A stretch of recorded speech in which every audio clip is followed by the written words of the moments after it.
NEET UG का exam ये है national eligibility cum entrance test for undergraduates. ये देश भर के सारे मेडिकल, डेंटल और आयुष कोर्सेज का अंडर ग्रेजुएट्स एडमिशन एग्जाम है। देश में कराया जाने वाला इकलौता ऐसा एग्जाम। इससे पहले AIPMT का टेस्ट हुआ करता था, all India pre medical test. लेकिन जब वो होता था तो कई सारे मेडिकल कॉलेजेस और स्टेट्स के अपने अलग अलग प्री मेडिकल एग्जाम्स होते थे। इन सभी एग्जामों को एक एग्जाम से रिप्लेस करने के लिए नीट इंट्रोड्यूस किया गया 2013 में। शुरुआत में कई सारी स्टेट्स जैसे कि आंध्र प्रदेश, कर्नाटका, गुजरात, वेस्ट बंगाल, तमिलनाडु ने इसके खिलाफ प्रोटेस्ट किया था, इसलिए कई साल का समय लग गया और 2016 में जाकर ही पहला नीट एग्जाम कंडक्ट किया गया। पहले 3 सालों के जो नीट एग्जाम्स थे उन्हें ओवरसी किया गया था CBSE के द्वारा, लेकिन 2019 के बाद से इन एग्जाम्स को कंडक्ट कराने की रिस्पॉन्सिबिलिटी NTA को दी गई। NTA यानी नेशनल टेस्टिंग एजेंसी, ये एक ऑटोनोमस एजेंसी है जिसे नवंबर 2017 में एस्टैब्लिश किया गया था under the department of higher education of the ministry of education of India. इस एजेंसी को बनाया तो इस उम्मीद से गया था कि इसके पास अपना इंडिपेंडेंस होगा, हमें ज्यादा ट्रांसपेरेंसी देखने को मिलेगी एग्जाम्स कंडक्ट कराते वक्त, लोगों का कॉन्फिडेंस बढ़ेगा इन एग्जाम्स को लेकर। लेकिन हुआ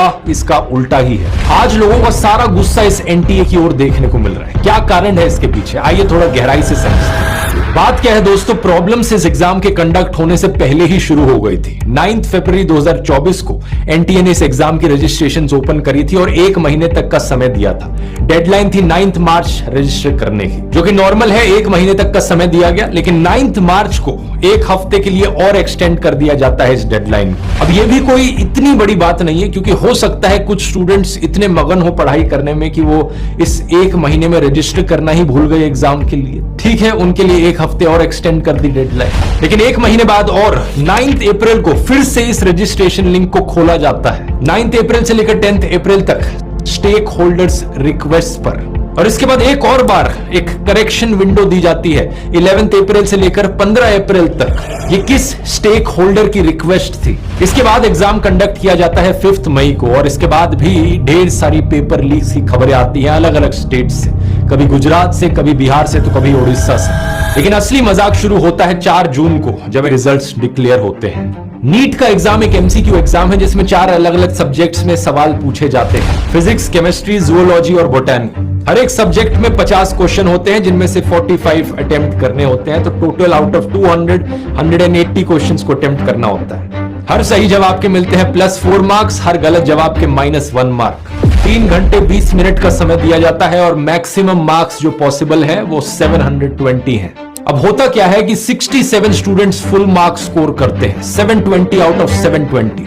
सबके सबको ऑल इंडिया रैंक 1 मिल जाती है। ये एक बहुत ही अजीब चीज है, क्योंकि पिछले साल जो एग्जाम हुआ था उसमें सिर्फ 2 लोगों ने टॉप किया था। उससे पिछले साल 2022 का जो नीट था उसमें 4 लोगों ने टॉप किया था, लेकिन किसी को भी फुल मार्क्स नहीं मिले थे। 715 हाईएस्ट स्कोर था। उससे पिछले साल 2021 में सिर्फ 3 लोगों ने टॉप किया था, और अब अचानक से 67 लोग टॉप करने लग गए। ये कैसे हो सकता है? NTA ने इसको लेकर 3 रीजंस दिए। पहला, एक ऑफिशियल ने उनके कहा कि इस साल का एग्जाम काफी आसान था, इसलिए इतने सारे लोगों ने टॉप कर दिया। लेकिन जब स्टूडेंट्स और एक्सपर्ट्स से पूछा गया तो उन्होंने रिजल्ट्स आने से पहले कहा था कि एक्चुअली में इस साल कह रहे थे कि जो स्कोर होगा वो नीचे जाएगा, कोई टॉप नहीं कर पाएगा।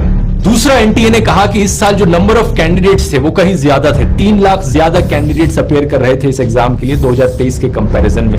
तो क्योंकि ज्यादा कैंडिडेट्स थे इसलिए नेचुरली हायर स्कोर्स देखने को मिलेंगे।